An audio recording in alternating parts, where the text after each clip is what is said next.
लक्ष्मण जिवंताला आनंदित झाले. हा जैसा उदय पावे आदित्य तैसा सूर्यशी हनुमंत विभीषणाने किष्किंधानाथ सामोरे धावती दरबारेसे.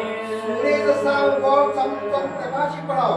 राम लक्ष्मण खांद्यावर घेऊन सुमेरांच्या पर्वतावर मारुतीराज पोहोचले. ती दोन राजे उठले बघा झडाडू. वाणीचा भाऊ सुग्रीव, रावणाचा भाऊ विभीषण सगळ्याच्या आधी पुढे झाले. का बरोबर ही जर नसते आली तर आम्ही बी दोन्ही पुढे गेलतो म्हणते. आमचं काही खरं नव्हतं.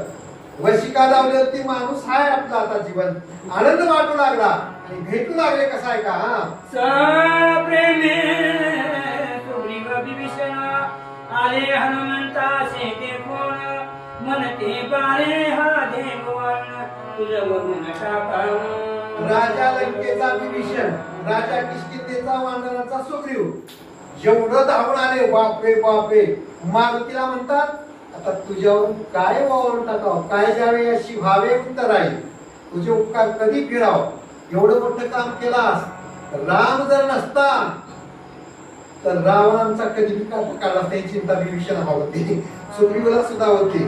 भावाचा काटा काढला म्हणलं तिकडे राज्य मिळवण्यासाठी. आता इथं राम जर गेला तर आमचं खरं नव्हतं. एवढा उपकार मारुतीने केलाय. मारुतीची स्तुती करतात. सुग्रीवाने विभीषण